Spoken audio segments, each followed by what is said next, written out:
Эмнеден баштасам деп ойлонуп отуруп анан тамаша менен баштагым келди да. Табышмак бар да. Назарбаевдики узун, Путиндики кыска дегенчи. Жоо эмне десең, фамилиясынын узундугу дейт да. Мен эмнени айткым келип атат? Азыркы өкмөттүн мурдагы өкмөттөрдөн эмне айырмасы бар? Мөөнөтү узун болду, дөөлөтү нөл болду, өмүрү узун болду, өнүмү жок болду. Эгерде биз азыркы өкмөт Кыргыз Республикасынын эгемендик алгандан бери кийин 30-чы өкмөт. Апрель революциясынан бери санай турган болсок 10-чы өкмөт. 10-чы өкмөт. Эгерде 9 жылдын ичинде 10-чы өкмөт болсо, орточо эсеп менен ар бир өкмөттүн өмүр жашы 9 ай болсо, сиздерге биз 1,5 жылдык мөөнөт бердик. Анан бирок биримдик жана жаратман деген программа менен келгенсиңер. Мен ошондо эле айткам, чапанын сүйрөгөн чалдардын өкмөтү келген экенсиңер деп. Бюджетти бекитип атканда айттым эле, силер бизди кидайт этесиңер деп. Кидайт эткениңерди мен өкмөт башчынын өзүнүн сөзүнөн уктум да. Быйыл 5-апрелде өкмөттүн жыйынында Мухаммедкалы Дүйшөкевич мынтип айтыпты. 1 жылдан бери кайсы жерде кандай көйгөй бар экенин түшүндүк, эми мына реформаларды кылышыбыз керек. Реформа кылууга даяр болдук деп ойлойм. Биз 1 жыл өкмөт иштебей эле анализ кылдык. Кайсы жерде кайсы реформа кылыш керек депчи. А силер даяр келишиңиз керек болчу. Демек, жаратман деген жаратмандык эчтеке болгон жок. Биримдик дедиңер. Өзүңөрдүн биримдигиңер жок болду. Ошол кездеги өкмөттөн 8 эле киши калдыңар. 4 вице-премьер-министр калдыңар, 4 министр калдыңар. Калганын баары ара чолодо ала салып кетти. Анан азыр бизге бюджет тап келдиңер. Бирок сиздер 2018 жылдын бюджетин аткарган жоксуңар, киреше бөлүгүн. 2019-ду аткара албайсыңар. Азыр 2020-га алып келдиңер. 10 миллиард менен де мурдагы өкмөттөр 20 миллиард менен биз 10 миллиард менен келдик де. Бул жетишкендик эмес да. Бул ийгилик эмес, бул чийкилик да. 151 миллион 762 миң 419 сом болчу. Быйылкы жылдын киреше бөлүгү. А бирок силер аны аткара албай атасыңар да. Чыгашаңар 161 миллион 913 миң 144. Эми силер азыр былтыркы жылдарга салыштырмалуу 13 миллиард 200 миллион менен келе атасыздар. Туурабы Улукбек Тайчиевич? 20 туурабы?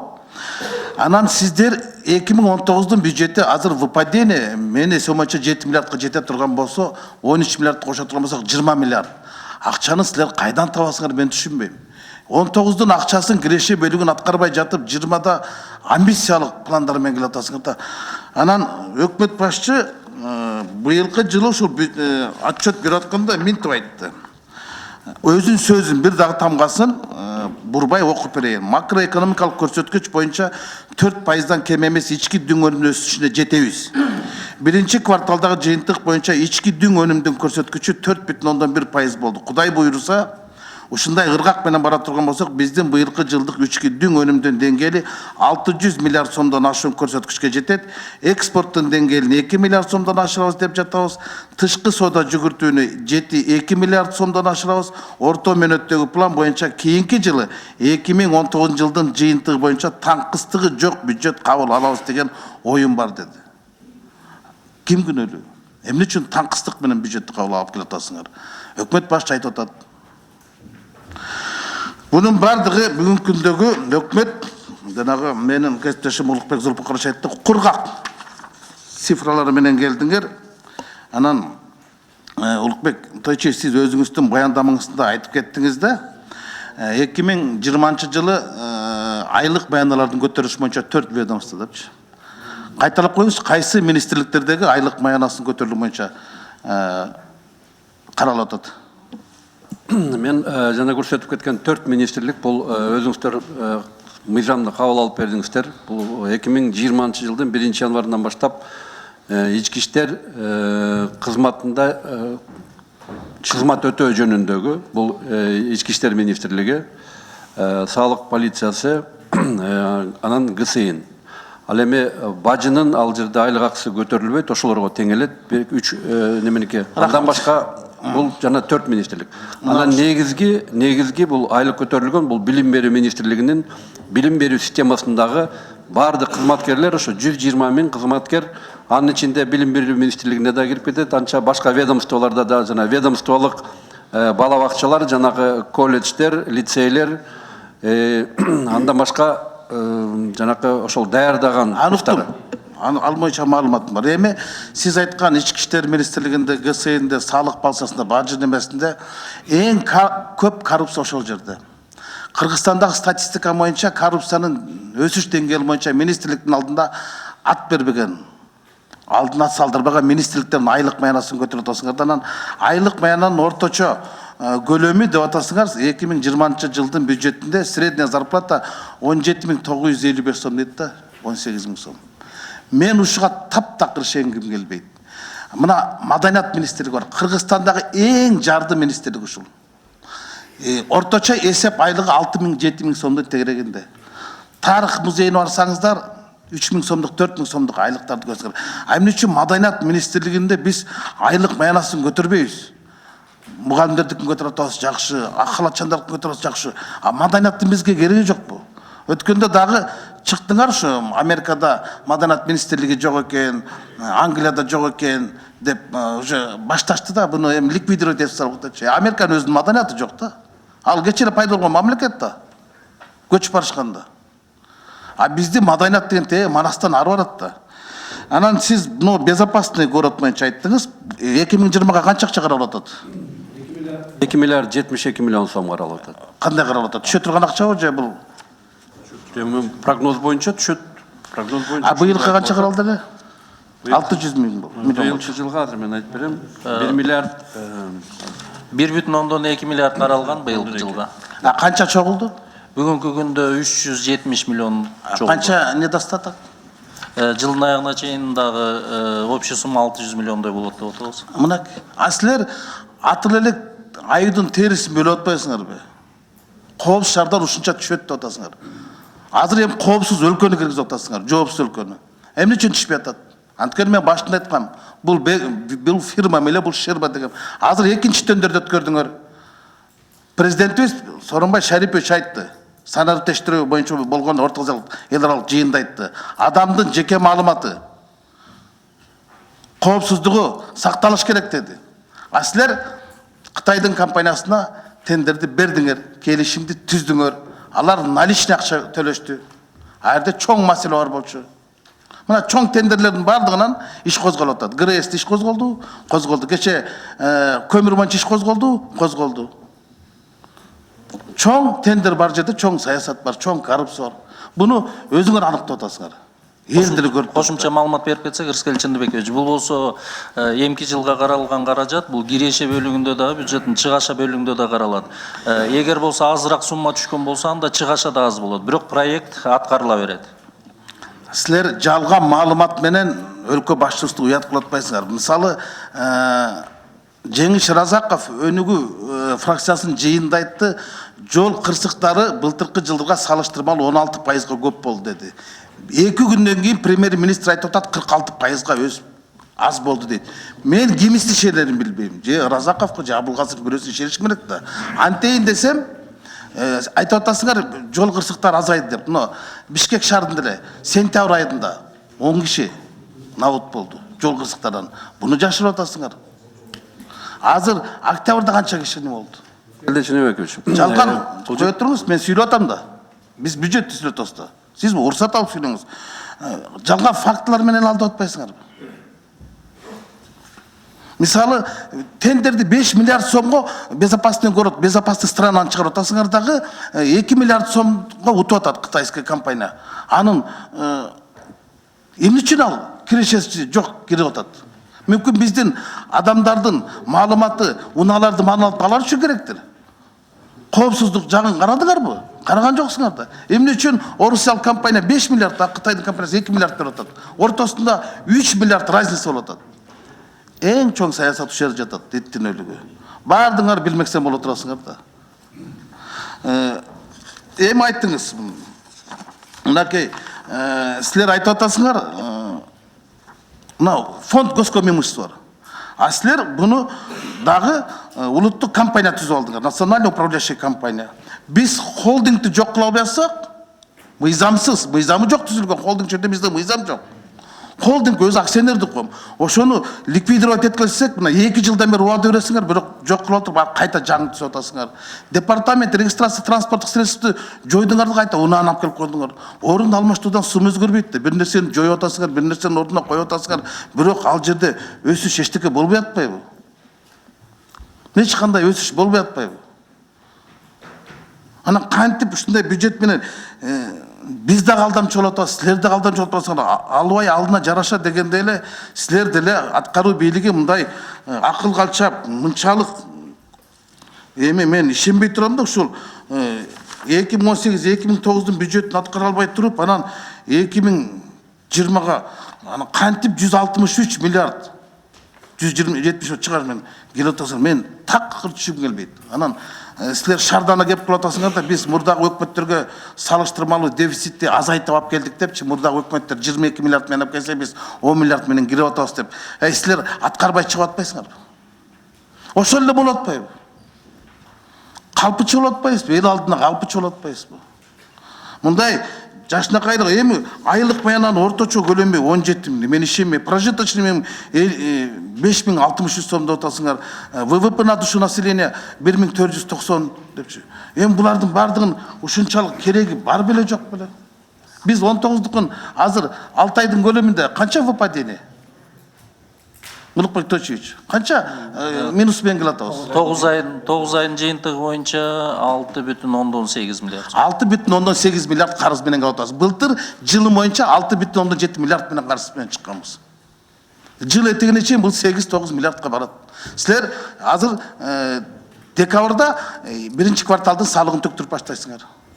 Жалган фактлар менен, жалган актлар менен иштештин канчалык керек. Анан жалаң эле лента кесип эле жыргап атасыңар да.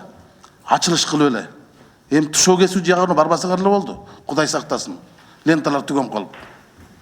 Бирок жок да, мына Таласта канча ишкана ишке кирди? Отчетуңарда жүрөт 124 деп. Кайсы ишканалар кирди Таласта? Предприятие ишканалар айтып бериңизчи. Мен бүгүн түштөн кийин барып көрүп келейин ошол ишканаларды. Кайсы ишканалар ишке кирди? Мисалы, биздин кесиптешибиз Азамат Арапбаевдин ачкан ишканасы бул өкмөт ачкан жок. Гавайинин ээсинин ачкан сүт заводдору ал өкмөттүк эмес да. Түркиянын ишкер ачкан мейманкана ал өкмөттүн ийгилиги эмес да. Улан Примов ачкан арка ал өкмөттүн ийгилиги эмес да. Бирок кызыл ленталарды тимле чытырата кесип атабыз. Айтып бересизби канча ишкана Таласта ачылганын? Экономика министри мына келип, орун басар айта албай аткан өзү келип. Айтып бериңизчи, кайсы ишканалар ачылган? Кайсы айында? Кайсы районда? 8 айдын жыйынтыгы боюнча жалпысынан 6 ишкана ачылган. Таласта. Жо, мен ошо 6 ишкананы билгим келип атат, ошол жерге баргым келип атат. Кайсы? Айтыңызчы, кайсы Кара Бурада барбы? Бакаятада барбы? Же Талас районунда кайсы? Эми силер билишиңер керек да, 124 ишкана болсо, силер жадвалда жаткырыш керек да. Бир областта мына Сайдалымжан Марфов сурады, Баткенде кайсы десе айта албай атасыңар. Таласта кайсы? Анда эмнеге айттыңар 124 деп? Аскелчинекич, жооп бере эле. Мен буга суроо бердим, подпогачич. Экономика министри билиш керек да. Сиз билесиз, сизге рахмат. Буларыңыз билбей атпайбы, карачы. Анда силер эмне келдиңер? Биз Кубатбек Айлчевич менен отуруп эле бюджетти кабыл алып берип койбойбузбу? Келдичинекич, уруксат берсеңиз биз жанагы мурунку суроолоруңузга жооп берип коеюнбу, пока азыр карагыча. Маданият кызматкерлери боюнча өзүңүз жакшы билесиз, мына 11 улуттук маданий мекемелеринин айлыктары көтөрүлгөн 19-жылы. Андан башка өткөндө өкмөттүн токтому менен маданият министринин мурунку буйругу менен алып аткан айлык акылары узаконить этип, мыйзамдаштырып, токтом менен бекитилди. Тилекке каршы ал жерде нюанстар болду. Сиздер өткөндө тапшырма бергенсиздер. Ал боюнча финансы министрлиги, маданият министрлиги менен азыркы күндө иштеп атат. 19-жылга ошол резервтердин ичинен кээ бир категорияларын, сиз айтып аткан ошо музей кызматкерлери, китепкана кызматкерлеринин ошолордун айлыктары каралат, буюрса көтөрүлөт. Анан сиз айтып кеткен жанагы аварийность боюнча премьер айткан 42% азайды деген бул жанагы аппаратный комплекс видео жабдыктар коюлган гана участоктарда 42%-га ал төмөндөдү. Негизинен республика боюнча 16%-га аварийный өлүм саны көбөйдү. Көбөйдү туура. Ал республика боюнча, а именно 42% төмөндөгөн ошол жанакы аппаратный комплекстер орнотулган жерлерде ал жерде төмөндөдү. Ал факт. Анан Рахмат, Улукбек Төчө, сиз жакшы нерсе айттыңыз. Мисалы, могу жерде камера турса, мен ал көчө менен өтпөйм, мен жаңгыр чыла менен өтөм. Терде турса, мен профсоюз менен өтөм. Элдин бардыгы адам качып атат да, бирок нар жакта көбөйүп атат, биякта азайып атат. Анан жалпысын алганда бул 16%-га көбөйтпөдү. 3000 азамат отурат башка 3542 жол кырсыгы көбөйүп кетти. Анан коопсуз шаар эми жоопсуз болуп калды. Эффект жок болду. Жок, андай эмес да. Ызкелчинбекович, коопсуз шаар биздин мамлекеттин бир шаарынын кичинекей эле бир участогуна коюлду. Биринчи таа деп. Экинчи таа кирет. Республика боюнча камтыганда башка эффект болот. Анан биз бул бир перекрестка коюп алып, 4 перекрестканы контроль кылабыз деген туура эмес да. Биз дагы өзүбүздүн чөнтөгүбүзгө жараша, ылайыгына жараша баштайбыз. Эми макул эми сиз өзүңүздүн оюңуз бар. Токтобой сүйлөдүңүз, Ызкелчинбекович, мен сизди урматтайм. Муютуп сүйлөйсүз, жакшы сүйлөйсүз уюштуруп. Биз токотерине жооп берели, бир топ суроолорду айттыңыз. Баштан айтканда эле жалганчылар деп айттыңыз. Статистиканы азыр айтып өттүк. Сиздики туура болушу мүмкүн. Республикалык показатель көбөйүшү мүмкүн. Бирок мен азыр аны так маалыматым жок. Сиз айткандай сизде бар экен, айттыңыз. Рахмат. Бирок коопсуз шаарды киргизгенден кийин ушул проектти ал жерде эч кандай эффект жок деген туура эмес. Бюджетке таң калып атасыз. Эгерде сиз 11-жылдан берки бюджетти алып караңыз, ар жагын карабай эле. Жыл сайын өзүнчө эле өсүшү канча болуп атат. Биз бул жерде ошол эле берип атабыз. Эч кандай жаңылык жок бул жерде. Жыл сайын бюджет өзүнүн өзү баягы инерция менен канча өсөт. Ошону эсептеп келгенде азыркы 163,7 миллиард сом чыгат. Буга кичине эле ошону туура жолго салып эле кошумчалап коюшубуз керек да. Прогноз, биз ошол прогнозду берип атабыз. Сиз менен биз жыл ичинде жок деген 3 жолу кездешебиз бюджет боюнча. 3 жолу алмаштырабыз. Жакшы тилек жарым ырыс дейт, өзүңүз жакшы билесиз. Эми жакшы тилек кылып ушундай жакшыраак бюджетти алып келели, анан кийин дефицитин азайталы деп. Биз дагы 20 миллиардка чыгарып туруп, сырттан карыз алып туруп жаа беребиз керек болсо. Бирок биз ага барбай атабыз да, сырттан албайлы деп атабыз. Дефицитибиз бар, 7 миллиардка жакын мойнубузда отурат азыр быйылкы жылдан. Биринчи жарым жылдыкта эмне болду билесиздер? Коңшулар эмне кылды? Эмнеден пайда болду? Объективдүү же субъективдүү бунун причиналары? Ошол дефициттин пайда болгону. Карайлы да, мына 80, 100, 160ка чейин Россия менен Казакстандын границасында 12 километр биздин машиналар немеде турду. Биздин коңшулардын айынан. Эми баягы айтканга болбойт эле, айтышка туура келип атат. Ошолордун баары объектив причина кирет. Мына ал биринчи жарым жылда иштеген таможнянын башчысы дагы тиешелүү.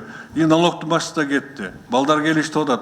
Кудай буюрса налоговый бир топ жакшы жолго коюп түздөп баштады азыр. И таможняда иштеп атат ошондой эле. Сүйлөшүүлөр жүргүзүп атабыз. Колдон келишинче биз кыскартканга аракет кылабыз.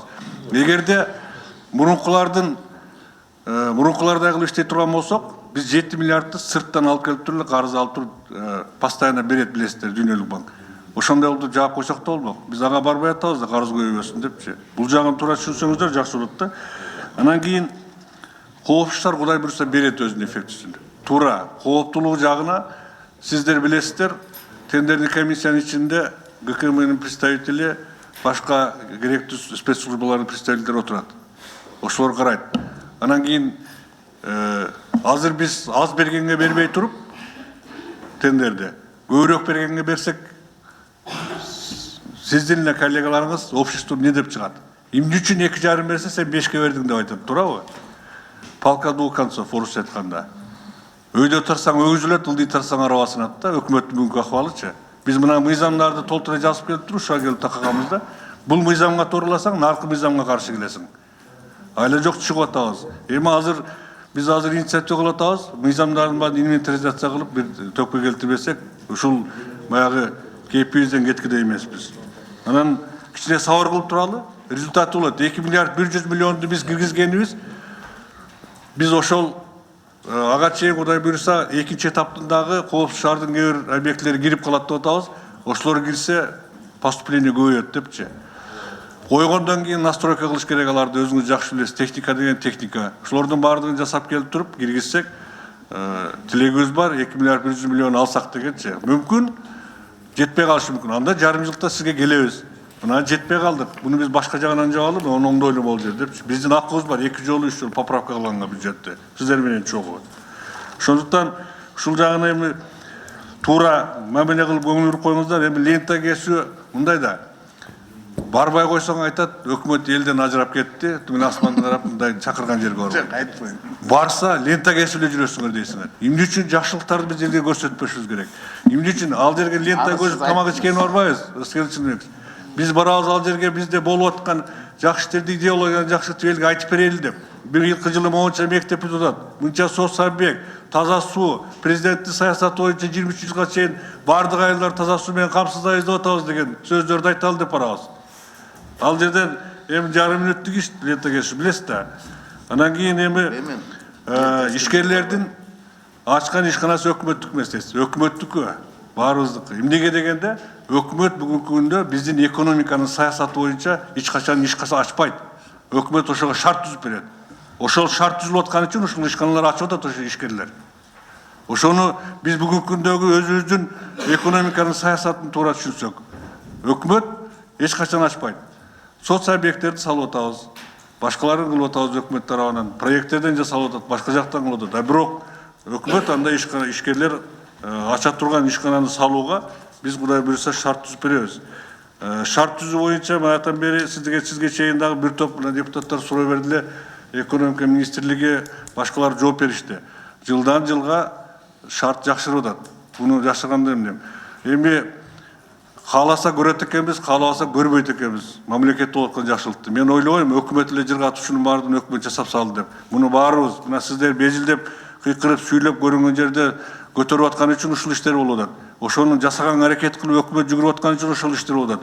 Башыбызда президенттик аппарат, президент баш болуп турган үчүн ушул маселелер чечилип атат деп ойлойм. Алдыга жылуу бар. 5% бул биздин оптимисттик прогнозубуз 5%. Мүмкүн аз, мүмкүн көп болуп калышы мүмкүн. Аны жакшы билесиздер. Мамлекет кичинекей, ар кандай дүйнө жүзүндө болгон могул жылыштарга экономикалык биз тез реакция кылабыз. Ошондуктан мен сиздерден суранарым, урматтуу депутаттар, туура түшүнүп, могул бюджетти колдоп берсеңиздер, биз ушуну аткаруу үчүн иштейбиз. Жылдын аягына чейин 2 ай бар, 7 миллиардты дагы азайтып иштегенге аракет кылабыз.